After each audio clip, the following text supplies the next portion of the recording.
Hey Rebel Rouser, I'm Alan Voivod and this is Star Wars 7x7, your daily dose of Star Wars joy. And thank you so much for joining me for it. So the Tales of the Jedi episodes, what we can learn about Ahsoka as we see them in prep for the Ahsoka series, well, one of them will go real fast, of course. That's the Life and Death episode where Ahsoka's just a baby in it. The thing we learn in that episode is that Ahsoka seems to naturally have an ability to communicate and tame random creatures, basically, right? There's that giant saber-toothed tiger thing that's going to eat baby Ahsoka until she, puts her hand out and is able to soothe and calm the creature. So yes, this is a particular force power. Not every Jedi has it. They work on it and some get better at it than others, but Ahsoka was good at that right from the jump. The second episode is Practice Makes Perfect. This is the one where Anakin sees Ahsoka working with a bunch of training droids and says, yeah, that's not going to be good enough. You need to really be prepared for what's going to be thrown at you. And so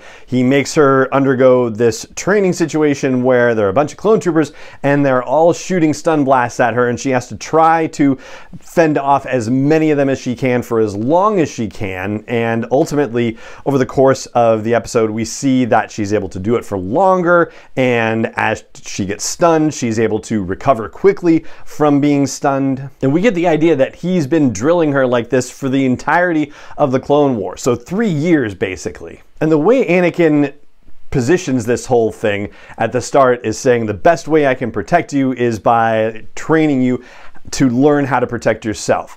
And it actually gets echoed then in the third season finale of the Clone Wars, the Wookiee Hunt one, where Anakin is desperately guilty and says, I wasn't there to help you. And she replies, yes, you were. Like, all your training helped me survive and helped me to lead people and help them survive too. So this is a part of what that training looked like. And then there's that beautiful last moment in this one where we have Rex and Ahsoka on the tribunal. We are dropped into that finale of the Clone Wars, and Rex says, let's hope all that training paid off, before they go into the hangar and Rex is pretending to have captured Ahsoka as a prisoner. And this one also bears on the story arc that we talked about from the end of season 5 when she's wrongfully accused of bombing the Jedi Temple. She's escaped from the prison and she's on the run, and all of these clone troopers are after her. And for how long that chase goes, and how long it would have gone on in real life, and for all of the stun blasts that she was fending off in the process, like, that also is a product of the training regimen that Anakin developed for her. And then there's Resolve, which, according to Dave Filoni, is very much based on the outline that he gave that eventually became the novel Ahsoka by E.K. Johnston. So it's kind of a retelling of that story, but in a different way, and obviously much shorter by comparison. This story reinforces what Ahsoka had said to the Martez sisters about how when you see someone who needs help, you help them no matter what.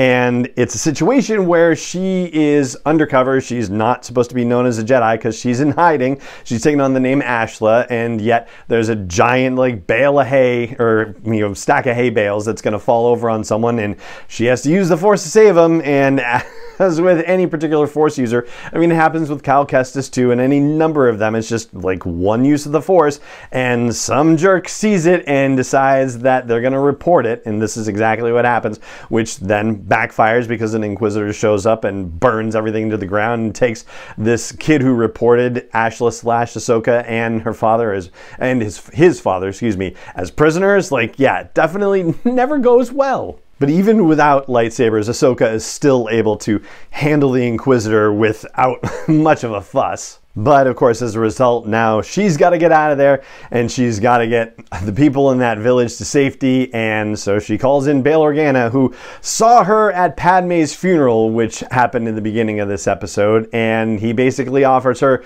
a chance to, get back into the fight in some fashion, and she agrees. And as she said at the end of the Clone Wars arc, when she was traveling through hyperspace with Rex just before Order 66 kicked in, that since she's been a Padawan, all she's known is being a soldier. This life is not really suited to her, just being a farmer, being totally lost into the galaxy somehow.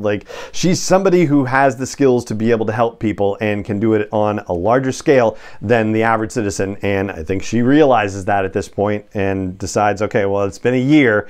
It's time for me to get back in with the people who can do something about it and figure out where I can play a role in this situation. From here, I think we're going to jump ahead about 14, 15, 16 years in her story because, yeah, there's a lot of time in the dark times where we don't know what's going on with her. But yeah, we'll get there in the next episodes. But for now, that's going to do it for this one. It just remains for me to say thank you so much for joining me for this episode, as always. And may the Force be with you wherever in the world you may be. 7x7 is not endorsed or sponsored yet by Lucasfilm Limited, Disney, or 20th Century Fox, and is intended for entertainment and information purposes only. Star Wars, the Star Wars logo, all names and pictures of Star Wars characters, vehicles, and any other Star Wars related items are registered trademarks and/or copyrights of Lucasfilm Limited, or their respective trademark and copyright holders. May the Force be with them. All original content is copyright by Star Wars 7x7. We hope you love it.